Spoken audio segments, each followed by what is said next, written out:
ጌታቸው የሚናገራትን እያንዳንዷን ነገር ምን ልታረጋቸው እንደምትችል አስቡ። that's why ሮጦ መተው በታሪካችን እንደዚህ አይነት ከዳተኛ አላጋጠመንም ያሉት ለዛ ነው። ኤርሚያስ የፌደራል መንግስት ጦርነት ጀማሪ ሊሆን የሚችልበት እድል ይታያል።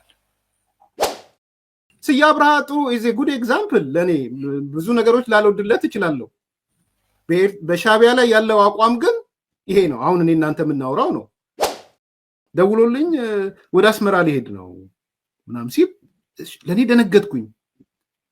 እንዴት ነው ወደ አስመራ የምትሄደው? ምን ማለት ነው? እንደዛ የጨፈጨፋችሁን ምናምን ኖ በቃ ፖለቲካ ኢዝ ዳይናሚክ ነው ፖለቲክስ ቢኮዝ እኔን ለማሳመን ነበር የደወለልኝ ሳስበው።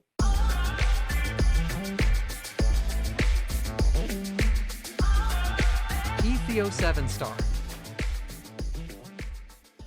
ከኤርትራ ጋር የሚያደርጉትን ግንኙነት ካየኸው እውነት ለመናገር እኔ ለነሱ አላቅም፣ ነገር ግን ለህዝቡ ግን በፍጹም ለህዝቡ ክብር የሚመጥን አይነት አይደለም።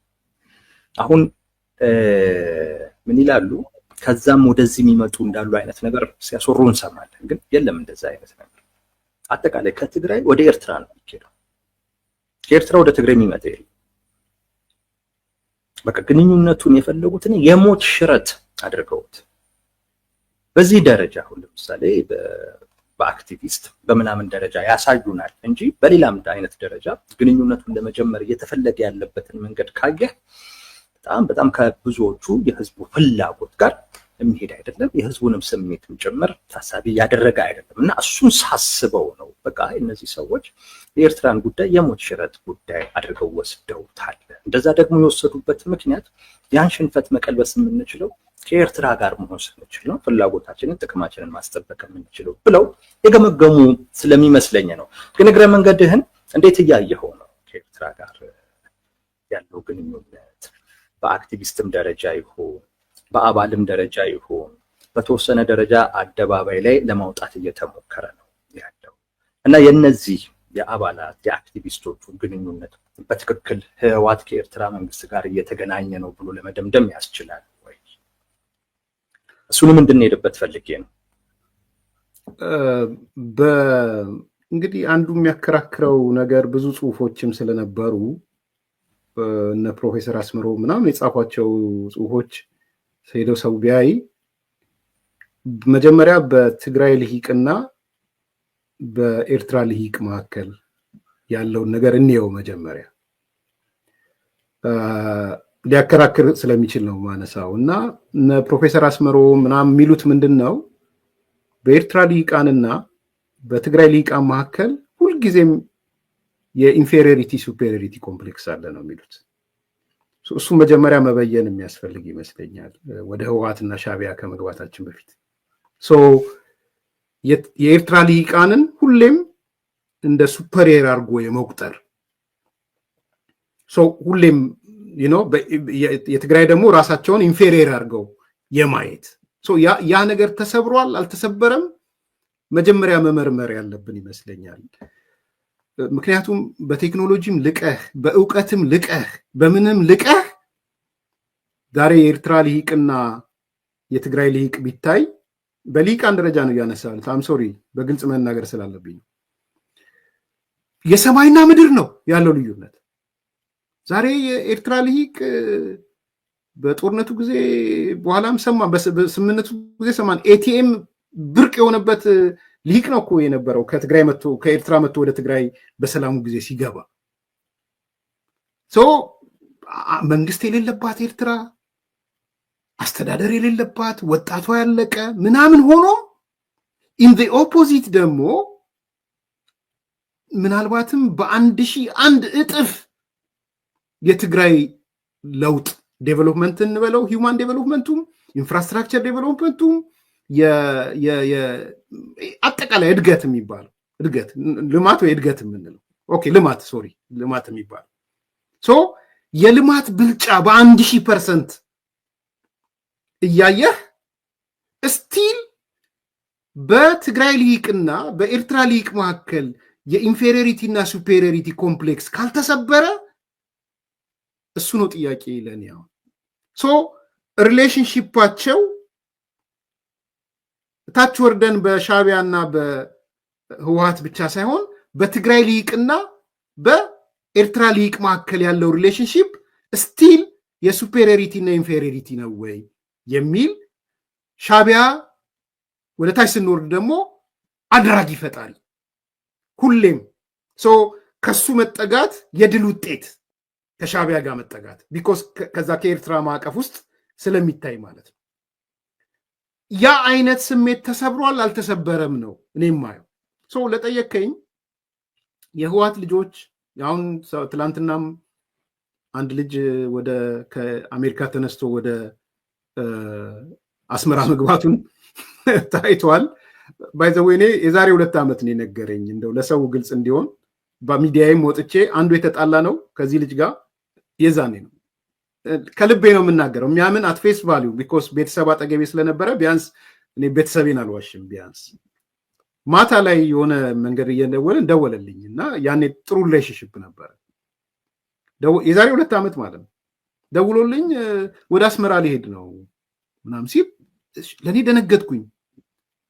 እንዴት ነው ወደ አስመራ የምትሄደው? ምን ማለት ነው?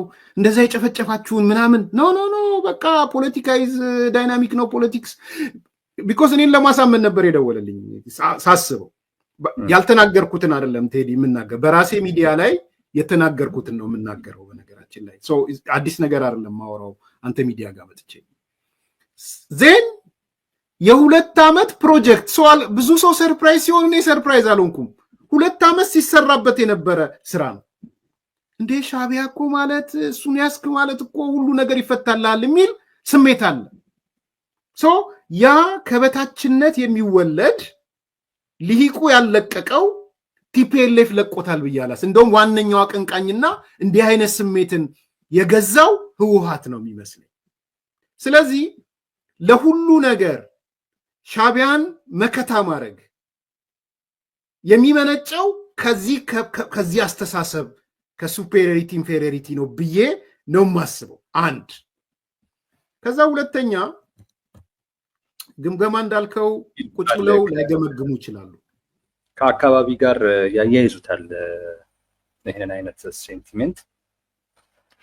አጠቃላይ የሁሉም የትግራይ ሳይሆን ግን ከአካባቢ አንዳንዱ አሁን በተወሰነ ደረጃ ወደ ኢትዮጵያ ቀረብ ያለው ደቡቡ የሚባለው አካባቢ በአብዛኛው ልቡ ወደ ኢትዮጵያ ነው። ግንኙነቱ ምንም ቢሆን ደስ የሚለው እንደውም ከኤርትራ ጋር ብዙም ደስተኛ አይደለም። አሁንም ራሱ በሚደረጉ ግንኙነቶች በጣም ቅሬታ ያለው አካል ይሄ ወደ ኢትዮጵያ ቀረብ ያለው ነው።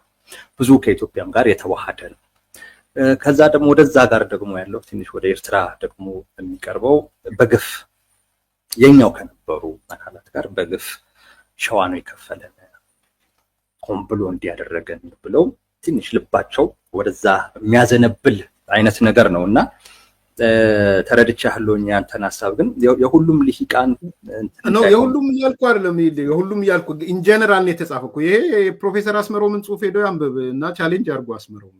እኔ አይደለም ከፈለኩ ጽሁፉንም ማሳያለሁ። ጦቢያ ላይ አለ፣ መጽሐፍ ላይ አለ፣ ምን አለ፣ ብዙ ቦታ ተጽፏል ይሄ ነገር። ፕላስ ደግሞ ኢቭን ጀነራል እንትናን መጽሐፍ የዮሐንስ አሁን በቅርብ የተጻፈው መጽሐፍ ብታይ ሁሌ ሻቢያን የበላይ አድርጎ የማሰብ ነገር አለ። ይሄን የሚጠይቁ እና ይሄ ልክ አይደለም የሚሉ የትግራይ ልሂቆች አሉ። ይባረራሉ። እነሱማ ወዲያው ነው ሜጀር የሚወሰድባቸው። ቴዲ እሱ ነው። እነሱ አብርሃም ምን ሆኑ? እነ ገብሩ አስራት ምን ሆኑ?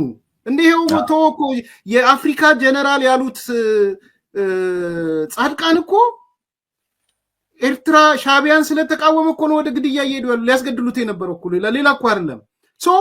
ያንን አጌንስት ሆነ ስትመጣማ በቀኝ በግራ ሄዱና ተረባርበው ከዛ ሰርክል ያስወጣዋል። ጀነራል ጻድቃን ምልክት ነው። አሁን ላይ ዶሚናንት የሆነው ልሂቅ ነው እንደዛ የሚያስበው ልልህ ፈልጌ ነው። አሁን አስመሮም ከሚለው በተለየ ሁኔታ ይሄ ነገር የማይታይባቸው የትግራይ ልሂቆች አሉ። ግን አሁን ዶሚናንት የሆነው ልሂቅ በአብዛኛው ብዙ ነገሮች ላይ የሚወስነው ልሂቅ እነዚህን ስለገፋ ነው እንጂ አሁን ቅድም በልሂቅ ደረጃ ስለተባለ ይሄ ማይታይባቸው በትግራዋይነታቸው በኢትዮጵያዊነታቸው በጣም የሚመኩ ልሂቆች አሉ። ግን አሁን ላይ ፓወሩ ላይ የሉማ እነሱ ከመጡም ይባረራሉ እኮ። ይሄ እንለየው ብዬ ነው። ለዚህ አስተሳሰብ ሊፈጥሩ አልቻሉም እኮ። ስዬ አብርሃ ጥሩ ኢዝ ኤ ጉድ ኤግዛምፕል። ለእኔ ብዙ ነገሮች ላልወድለት እችላለሁ።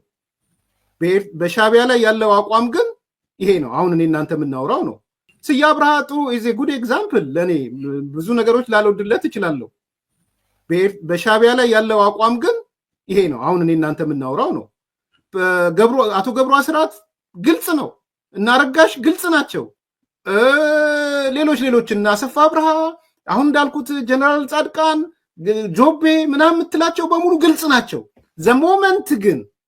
ዘሞመንት ልክ ይሄ ስሜት ሲገለጽ ይመቷቸዋል። ገዢ አስተሳሰብ ይሄ ልሂቅ ገዢ አስተሳሰብ አልፈጠረም ወደ ማህበረሰቡ። ምክንያት ስልጣኑን አልያዘም፣ ከስልጣኑም ተባሯል።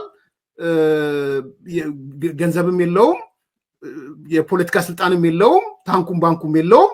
ስለዚህ እነዛ አካላት ሄጂሞኒክ የሆነ የሻቢያን የበላይነት እንዲፈጠር አድርገዋል። አድራጊ ፈጣሪ ነው ሻቢያ ጋር የተጠጋ ሁሉ ያሸንፋል የሚል ስሜት እንዲፈጠር አድርገዋል ነው እያልኩ ያለሁት እንጂ አሸንፈዋል ነው እነዛኞቹ።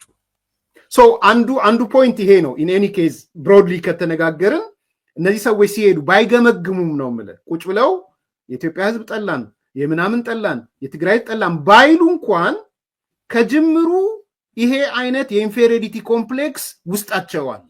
ከሻቢያ ከተጠጋን እናሸንፋለን የሚል ስሜት አላቸው። አንዱ እሱ ነው። ሁለተኛው የሚመስለኝ ሻቢያ በተለያየ መንገድ እነዚህን ሰዎች ከድሮ ጀምሮ ሲጠቀምባቸው ነበር።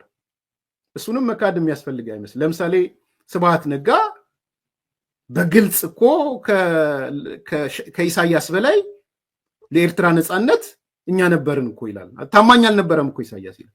ታማኝ አልነበረም ለኤርትራ ነፃነት የሚል ሰው እኮ ነው።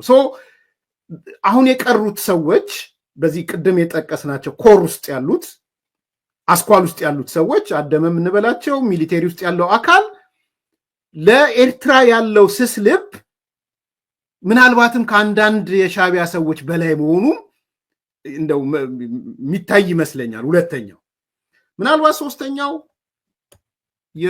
በአብይና ወይም በፌዴራል መንግስቱና በሻቢያ በኢሳያስ መካከል ወይም በኤርትራ መካከል ያለው ጸብ ቶሎ ብለው ችካል መቸከል የፈለጉ መሰለኝ። ምንድነው ይሄ የሚባለው ትልቅ መቀርቀሪያ። ምክንያቱም ጥርጣሬ አላቸው። ነገ ከነገ ወዲያ የኢትዮጵያ መንግስት የጦርነት ስሜት ቢፈጥር ኢሳያስ በአጭሩ ሊንበረከክ ይችላል ብዬ አምናለሁ። የኔ ግምገማ ነው። ብዙ ኤርትራውያን እንደሚናደዱብኝ አውቃለሁ። ግን ብዙ የጦርነት የመሸከም አቅም ሻቢያ አለው ብዬ አላምንም። የመሸከም አቅም። ስለዚህ ነጭ ባንዲራ ላይ ያውለበልብ ይችላል ኢሳያስ የሆነ ሰዓት ላይ። ያንን ነጭ ባንዲራ ከማውለብለቡ በፊት ቢያንስ ታጣቂ ኃይልና ተዋጊ ብሎ የሚያስባቸው የትግራይ ኃይሎች አሉ። ስለዚህ የሻቢያን ፍላጎት አለ ልል ነው። በሌላ ሳይድ 270 ሺህ ይሁኑ 200 ሺህ ይሁኑ ቁጭ ብለው ካምፕ ያሉ ሚሊታንት ኃይሎች አሉ። ስለዚህ እነሱንም መጠቀም አለበት። ቢኮስ ኢሳያስ ዋንስ የኢትዮጵያ መንግስት ከተነሳበት ስልጣኑን እንደሚነቀነቅና ከጥቅም ውጭ እንደሚወጣ ምንም ሳይታለም የተፈታ ነው ይመስለን። ይሄ በኢትዮጵያዊነት የምናገረው በአጉልጉራ የምናገረው ነገር አይደለም። ማለት ሪያሊቲ እሱ ስለሆነ የዘንድሮ ጦርነት የቴክኖሎጂ ጦርነት ነው። ቴክኖሎጂ ደግሞ የት እንዳለ ዛሬ ጀግና ቴክኖሎጂ ነው። የት እንደተሰበሰበ ግልጽ ነው። አቅምም አለ፣ ኢኮኖሚክ አቅም፣ የሰው ኃይል አቅም አለ። ኤርትራ ጋር የሚነሳ ጦርነት የኢትዮጵያ ሊቅም ምናልባትም ሌላውም ሰብሰብ ብሎ ወደ ልዩነታችንን ወደ ጎን ትተን ብሎ ሊገባ ይችላል። ስለዚህ ሻቢያም ህወሓትን ይፈልገዋል። ከህወሓት ብቻ ሳይሆን ከሻቢያም የሚመጣ ፍላጎት አለ ብዬ ነው የማስበው። ቴዲ ሚቹዋል የሆነ ነገሮች አሉ ብዬ ነው የማስበው። ጥሩ። አንድ ጥያቄ ልጠይቅ፣ ፈጠን አደርገዋለሁ ሰዓታችንም ሄደ ስለሆነ። አገር ከመሆን ፍላጎት ጋር አያይዘህ አታየው? ቅድምም አንድ ነገር እያጫወትከኝ የነበረ መጠይቅ እየተበተነ እንደሆነ ማለት ነው። እና ከኤርትራ መንግስት ጋር ያላቸው ግንኙነት ሀገር ከመሆን ፍላጎታቸው ጋር ማለትም ሀገር ሲሆኑ የሆነ አንድ ሌላ ሉዓላዊ የሚባል ሀገር እውቅና እንዲሰጣቸው ይፈልጋል እና እዛስ ላይ የሆነ አይነት ስምምነት አድርገው እንደዛ ሳይሰማህ ነው? ያ ትንሽ ምናልባት ዲቴይሉን ከጊዜ አንጻር የራሴም ፕሮግራም ላይ ወይ ነገ ወይ ዛሬም ማታ ላይ ሄድበታለሁ ሲሪየስ ስለሆነ እና አንዱ ትንሽ ቲፕ ለማድረግ ህወሓት ወደ ህዝቡ ያወረደው ቅጽ ወይም ቃለመጠይቅ አለ። ቅጽ አውርዷል። ወደ 21 ጥያቄዎች የያዘ ቅጾችን አውርዷል። በዋናነት አዲግራት ከተማና በዛ ዙሪያ ያሉትን አካላቶች ነው ቃለመጠይቁን ያወረደው እና 3-4 ሰዎች በየቤቱ እየሄዱ ኩዌሽነሩን እያስሞሉ ነው ያሉት እና እሱ መረጃ ነው። ቅድም እንዳልኩት በዝርዝር እመጣበታለሁ። 3 ነገሮች ናቸው እዛ ቃለመጠይቁ ላይ ያየሁት፣ 3 ቁልፍ ፖይንቶች ማለት ነው። አንደኛው ያው አስተማማኝ የማምንበት መረጃ ስለሆነ ነው የምናገረው። ቴዲ ሰው ኃላፊነት ወስደው ነው።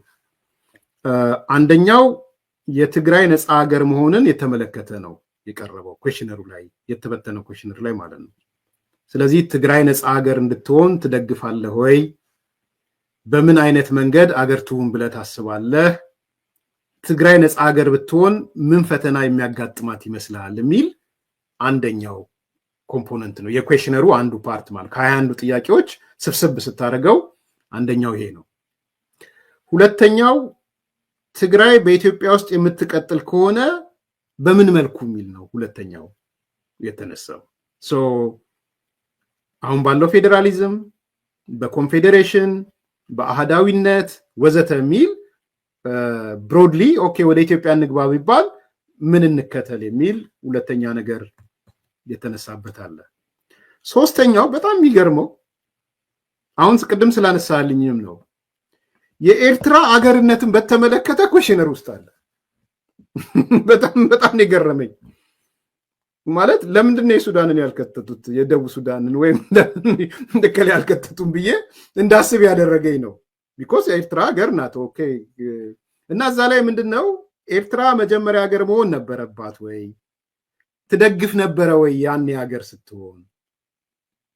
ከዛ ደግሞ ኤርትራ ሀገር በመሆኗ ምን ተጠቀመች፣ ምን ተጎዳች የሚል ጥያቄዎች ቃለ መጠይቆች ነው ወደ አዲግራት ቲፒኤልኤፍ የበተነው ወረቀት። ስለዚህ ሶስቱ ቤዚካሊ ከጊዜ አንጻር የትግራይ ነፃ ሀገር የመሆን ጉዳይ፣ ትግራይ ከኢትዮጵያ ጋር ብትሆን ምን ትጠቀማለች፣ ምን ትጎዳለች፣ በምን መልኩ የሚል እና የኤርትራ ሀገርነት ኤርትራ ሀገር በመሆኗ ተጠቀመች፣ ተጎዳች፣ አንተ እምነትህ ምንድን ነው የሚል ነገሮች ናቸው የወረደው ቃለ መጠይቅና ብዙ ነገር ይነግርሃል ቴዲ። ይሄ በራሱ ብዙ የሚነግርህ ነገር አለ። አይ ቲንክ በውስጣቸው ብዙ ነገሮች ማንሳት እንችላለን ከጊዜ አንጻር። አንደኛ ዝንባሌያቸው የሀገር ምስረታ እንደሆነ ያሳያል፣ ምንም ጥያቄ የሌለው ቢኮዝ ኤርትራንም ሲያመጡ ምን እያመጡ እንደሆነ። ሁለተኛው ግን መንገዱ ላይ የተጨነቁ ይመስለኛል። በምን መንገድ የሚለው በጣም አስጨንቋቸዋል። ጊዜ ይፈልጋል። ይሄ የማን መንገድ ነው የሚሻለው? የሶማሌላንድ መንገድ ነው? የኤርትራ መንገድ ነው? የደቡብ ሱዳን መንገድ ነው? የሌሎችም አይነት መንገድ ነው የሚለው ያስጨነቃቸው ይመስለኛል። ቢኮዝ የኤርትራ መንገድ ከሆነ እንግዲህ የኢትዮጵያ ብዙ ሪፈረንደም ምናምን ሊመጣ ነው። የኢትዮጵያ ህገ መንግስት ከሆነ አንቀጽ 39 ሊመጣ ነው። የሶማሊላንድ ከሆነ ዲፋክቶ ሊመጣ ነው። የትኛው ይሻለናል? በዲፋክቶ ብንሄድ ነው? በአንቀጽ 39 ብንሄድ ነው ወይስ ምናምን የሚለው ያስጨነቃቸው ይመስለኛል። ከዛ ደግሞ ህብረተሰቡ ምን ሊወስን ይችላል የሚለውም ነገር አብሮ ይህ በጣም አስቸጋሪ ነው። ቅድም ያልነው ነገር አለ። ኤክስተርናል ፋክተሮች አሉ። ለምሳሌ ከትግራይ ክልል ውጪ ያለው ተጋሩ ጌታቸው ረዳ እንደነገረን ወደ 1.5 ሚሊዮን። ኦኬ አዲስ አበባ ብቻ እኔ ካልተሳሳትኩ ቴዲ 18 በመቶ ነበረ ወይ 15 በመቶ ወይ 18 በመቶ አም ኖት ሹር፣ ግን ሌትስ 10 በመቶ የሚሆን ዛሬ 10 ሚሊዮን ገብቷል ነው እየተባለ ያለው የአዲስ አበባ ኦልሞስት 10 በመቶ ማለት 1 ሚሊዮን አካባቢ ተጋሩ አዲስ አበባ አለ ማለት ነው። አዲስ አበባ ያለው ደግሞ ኤሊት ነው፣ በነገራችን ገበሬ አይደለም። በጣም ማገናዘብ የሚችል ሀብት ያለው ወይም የሆነ ነገር ሲቪል ሰርቫንት ምናምን ነው። 1 ሚሊዮን አዲስ አበባ ላይ ተቀምጠ ምን ልታደርገው ነው? ወለጋ ላይ ያለው ተጋሩ ምን ልታደርገው ነው? ቁጥሩ ቀላል አይደለም። ሶ እነዚህ ሁሉ በጣም ብዙ ጥያቄዎች አሉ። ዝም ብለህ ትግራይ ነፃነት ብለህ ልታቀነቅን የምትችልበት ነገር የለም እና እዚህ ኮንፊዥን ውስጥ ያሉ ይመስለኛል። ከዛ ቀጥሎ ግን ኤርትራን ቅድም ስላነሳልኝ ኤርትራን መከታ የማድረግ ነገር ክሊር ነው። ምክንያቱም ወደ ሶማሌላንድ ከሄዱ የዲፋክቶ ጉዳይ ከሆነ ኢትዮጵያ ማትፈቅድላቸው ከሆነ እንኳን ቢያንስ የሆነ ውጭ ሀገሮች ሊፈቅድላቸው የሚችል አካላቶች አሉ እና ብዙ ኤክስፒሪየንሶችም አሉ። ከዚህ አንጻር እንግዲህ የነ ፍልስጤም መንገድ የነ ኮሶቮ መንገድ ምናምን የሚባሉ ነገሮች አሉ። ዲቴይል ውስጥ ከምገባ ገና እንትን እያሉ ዲፋክቶ ስቴት የሚል ዶክመንትም አውጥተዋል። ከዚህ በፊት ሳነሳው ነበረ። ከሱ ቀጥሎ ግን አይ ቲንክ አሁን ህዝቡንም ቴስት ለማድረግ እየሞከሩ ያሉ ነው የሚመስለኝ ቴዲ። እና በኤርትራ ሚዲያዎች ደግሞ አሁን ኤርትራ ሚዲያዎች አይተኮን የሻዕቢያ ሚዲያዎች እንደ ዲፋክቶ ስቴት ነው ትሪት የሚያደርጓቸው። ትግራይ የትግራይ ዜጋ ምናምን እያሉ ነው የሚያወሩት። ዲፋክቶ ስቴት ሆኗል ነው የሚሉት። ስለዚህ ከኤርትራ የሚያዩት ግሪን ላይት ሊኖር ይችላል በአንድ ሳይድ። ኦኬ፣ በብዙ ጉዳይ እስማማለሁኝ፣ ግን እኔ እንዲሁ አጠር አድርጌ ብቻ እኔም እንዲሁ ነገ እመጣበታለሁ። አንተም ያልከውን ነገር እከታተላለሁኝ። ይሄ በተለይ ከሀገር ምስረታ ጋር በተያያዘ እያነሱት ያለውን ጥያቄ የምትሰራበት ከሆነ በደንብ መከታተሎ ነው የሚሆነው። ማለት ሌላ አይነት እይታም ሊፈጥር ስለሚችል ማለት ነው። እኔ ወደ ኤርትራ ያማተሩበትን መንገድ እንዲሁ በአጭሩ በምን ትገልጸዋለህ ካልከኝ ከተስፋ መቁረጥ ጋር በተያያዘ ነው። ተስፋ መቁረጥ ጥቅማቸውን አስበው አይመስለኝም። ብቸኛ አማራጭ ነው። ከዛ ውጪ ምንም አማራጭ ስለሌለ ነው። የትግራይን ህዝብ አቅም ገምግመው የኢትዮጵያን ህዝብ ሁኔታ ገምግመው ምንም እንደሌላቸው አውቀው በቃ የኤርትራ መንግስት የሚያደርገንን ነገር ካለ ያድርገን ብለው ብቻ እንደ አማራጭ የወሰዱት ነው። አንተም እንድታስብበት ፈልጋለሁ። አሁን የግድ አስተያየት ላሰጥበት ትችላለህ። በተወሰነ ደረጃ ብልጣብልጥነትም ጭምር ያለው እሱ ደግሞ አደገኛ ሁኔታ ውስጥ ሊከታቸው የሚችል ሁሉ ይመስለኛል። ብልጣብልጥነት አንዴ ከኤርትራ ጋር እንትን ይላሉ፣ ለሌላ ጊዜ ደግሞ ከኤርትራ ጋር ምንም አይነት ግንኙነት የለንም ምናምን ነገር ይላሉ። ምርጫቸውን እየጠበቁ ነው ያሉት። ኢቭን ከፌዴራል መንግስት ጋር ትግራይ ፌዴራል መንግስት ላይ ያላት ውክልና ሊጠበቅላት ይገባል የሚል ጥያቄ አሁን ላይ እያነሱ ነው። አሁን ላይ ፌዴራል መንግስት ኑ ስልጣን ልስጣችሁ ቢላቸው ሊገቡ ነው። የኤርትራ መንግስት ግን እንዴት ነው የሚያየው? የሆነ ብልጣብልጥነትም አላቸው እና በጣም ዋጋ ሊያስከፍላቸው ሁሉ የሚችል አይነት ግንኙነት ነው የሚሆነው። ሰዓት ስለሌለን እንጂ በጣም ኢንተረስቲንግ ነገር የሆነ ነበር። አንተ በደንብ እንድታስበው ፈልጋለሁ። የመጨረሻ አንድ ጥያቄ ብቻ ልጠይቅህ። ሰሞኑን የሚዲያ ዘመቻ ተከፍቶብናል ይላሉ። ይሄንን የምጠይቅህ የፌዴራል መንግስት ብቻ ስለከፈተባቸው ሳይሆን አይ ቲንክ ይሄን እናንተ አሁን የምናወራውንም ነገር በዛ ደረጃ ሊመለከቱት ይችላሉ ብዬ ስለማስብ ኦፍ ኮርስ አትጠራጠር። የሚዲያ ዘመቻ ተከፍቶብናል ብለው ልክ ባለፈው የነበረው አይነት ጦርነት ጋር ያያይዙታል። ያንንም ወደ ጦርነት ከመገባቱ በፊት እንዲህ አይነት ነገሮች ነበሩ የሚል ነገር እና ኤርሚያስ የፌዴራል መንግስት ጦርነት ጀማሪ ሊሆን የሚችልበት እድል ይታያል? እኔ ፌዴራል መንግስቱ ጦርነት የሚያስብ አይመስለኝም የሚገባ ቢያንስ። ለምንድን ነው ይሄን የምልህ? ማለት አልጠየቅኳቸውም። መጠየቅ መንግስት ላይ ያሉ አካላትን እችላለሁ። ትክክለኛ መልስ ይነግሩኛል አይነግሩኝም ባላቅም፣ የራሴን ግምት ግን ልናገር። ኦልሬዲ እኮ ቲፒኤልኤፍ አለቀለት እኮ። ለምንድን ነው ጦርነት የምትገባው? ምንድን ነው የሚያስገባ? አሁን ማለት የሆነ የትግራይ ህዝብን ሞቢላይዝ አድርጎብህ ቢሆን ኖሮ ኦኬ ብለህ ትገባለህ። የትግራይ ህዝብ አጌንስት ቲፒኤልኤፍ ቆመ። ታጣቂው ኃይል ተከፍሎ አንድ ደብዳቤ አይተህ ከሆነ የሆነ ስንት ገጽ ነው? ጊዜ ስለሌለን አላነሳ ነውም እንጂ ዲስትሪቢዩት አድርገዋል። 7 ገጽ ነው ምናምን ገጽ ለዓለም አቀፍ ተቋማት ለዓለም አቀፍ ኮሚኒቲ ለአፍሪካ ህብረት ከሰጡት ውጪ ማለት ነው። እዛ ላይ ምንድን ነው የሚሉት? እንዴት ሰዎቻችንን ወስደው ወደ አፋር ገቡብን ታጣቂዎች እኮ ይላል። አፋር ውስጥ ገብቶ ፌዴራል መንግስት የሚደግፋቸው የትግራይ ታጣቂዎች ተፈጥረዋል ይላል እኮ እዛ እና የትግራይ ህዝብ እንዲህ በሆነበት ታጣቂዎቹ ለሁለት እንትን ተከፍለው በሄዱበት እኔ ቦምብሼል የምለው የጌታቸው ረዳ ለእኛ አንጻር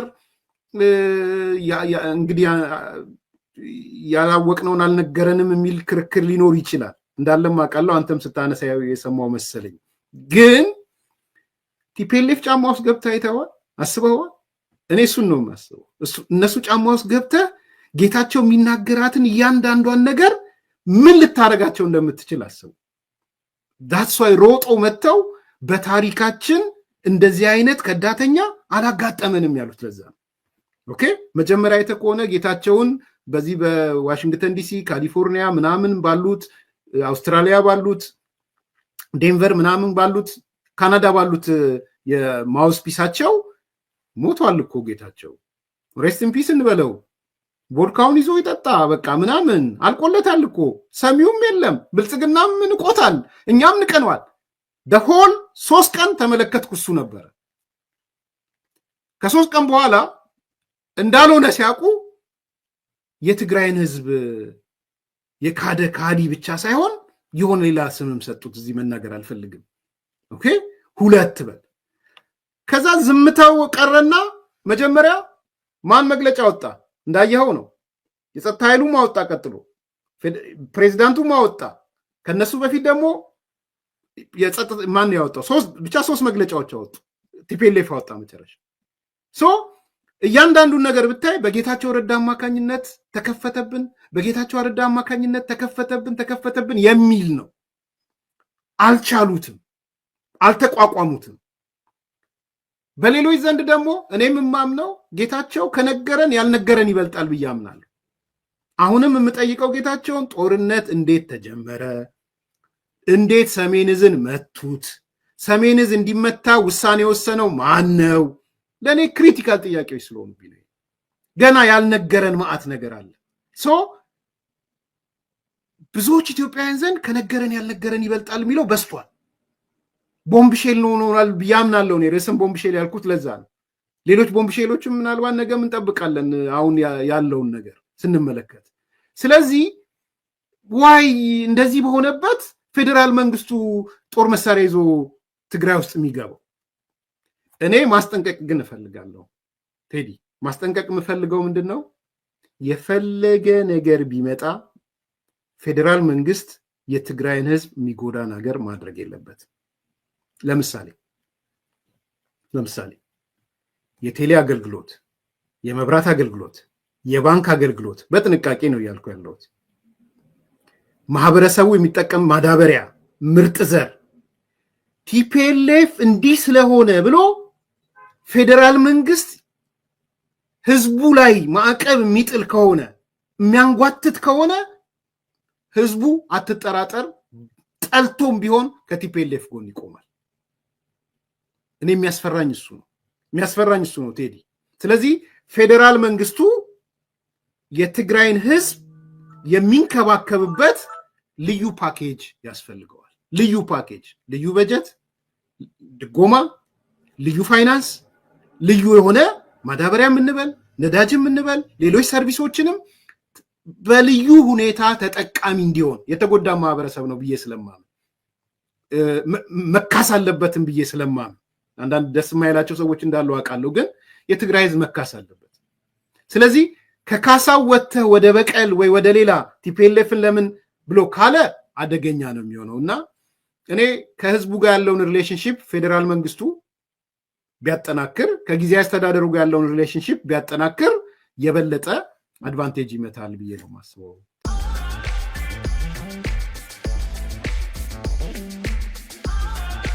Ethio 7 Star